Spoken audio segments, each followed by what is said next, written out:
स्वागत है आपका IPN न्यूज़ अरुणाचल प्रदेश पे।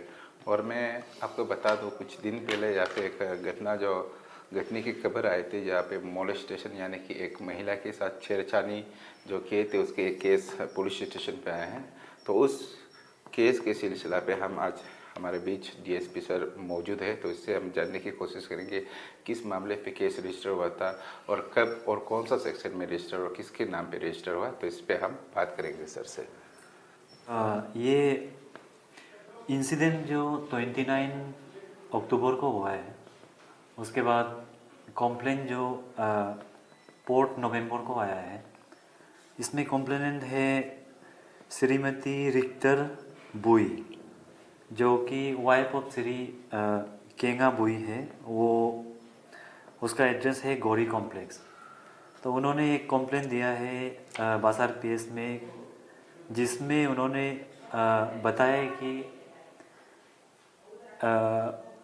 श्री हेंकेन बासार करके सोई विलेज का है। उसने उसको पब्लिक प्लेस में मोलेस्ट किया है। तो ये मोलेस्टेशन का केस है। तो कॉम्प्लेन रिसीव करने के बाद हमने 4 तारीख को ही केस रजिस्टर कर दिया।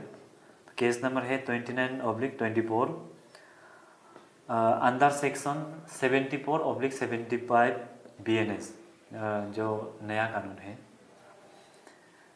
उसके बाद हमारा ऑफिसर SI मौलिकम तक को एंडोर्स किया है इन्वेस्टिगेशन के लिए। तो ये बेसिकली सेक्सुअल हेरेसमेंट का केस हमने रजिस्टर किया है। इसमें आपका पनिशमेंट है 1 से 5 इयर्स तक। तो जैसे कि आपका सुप्रीम कोर्ट गाइडलाइन है, जहाँ में आपका पनिशमेंट 7 इयर्स से बिलो होता है। 7 इयर्स से जहाँ में पनिशमेंट बिलो होता है, तो उसमें आपको अरेस्ट मैंडेटरी नहीं है कि आपको जैसे कि नोटिस, जैसे कि CRPC में 41A पहले हम लोग नोटिस इशू करते थे।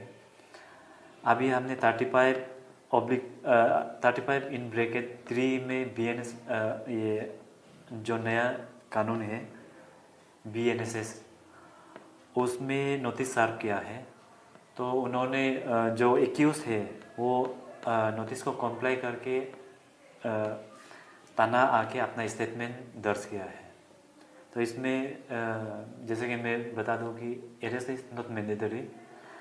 जब तक वो पुलिस का ऑर्डर को कॉम्प्लाई कर रहा है, तो अरेस्ट हम उसको नहीं कर सकते। ये सुप्रीम कोर्ट का गाइडलाइन है। उसके बाद investigation is basically on under way. तो इन्वेस्टिगेशन के बारे में उतना कुछ नहीं बोल सकूँगा, क्योंकि अभी शुरू ही हुआ है।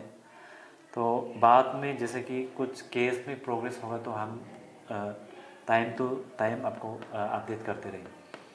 Thank you sir. तो जैसे कि हमारे जो पुलिस जो प्रशासन के डिप्टी सुपरिटेंडेंट पुलिस, इसने कहा है कि जो केस जो है 4 तारीख को रजिस्टर किया गया था और 5 तारीख को, यानी कि दोनों ही पक्ष के ऊपर इंक्वायरी जो बैठ रहे हैं, इन्वेस्टिगेशन जो चल रहे हैं, तो ये इन्वेस्टिगेशन के जो पार्ट है इसे पब्लिक तक नहीं पहुंचाया जाता, क्योंकि ये आपकी इन्वेस्टिगेशन का अलग से एक सीक्रेसी रहता है। तो जैसे सर ने कहा कि जो इंक्वायरी है चल रहा है, अगर इसी इंक्वायरी में अगर मिलता है तो ज़रूर आगे का जो है प्रमोट एक्शन लिया जाएगा। तब तक जो इंक्वायरी है उसे कार्रवाई है उसे सही तरह से आप पुलिस प्रशासन पे ज़रूर विश्वास करें, क्योंकि पुलिस प्रशासन हमेशा सदा जनता के साथ रहते हैं और वो जो भी इंक्वायरी करेंगे शायद ज़रूर अगर कुछ जस्टिस नहीं हुआ होगा तो जस्टिस देने की ज़रूर कोशिश करेंगे। तो आप हमारे साथ बने रहे, मैं इसी प्रकार का जो न्यूज़ है आपके साथ लाता रहूँगा।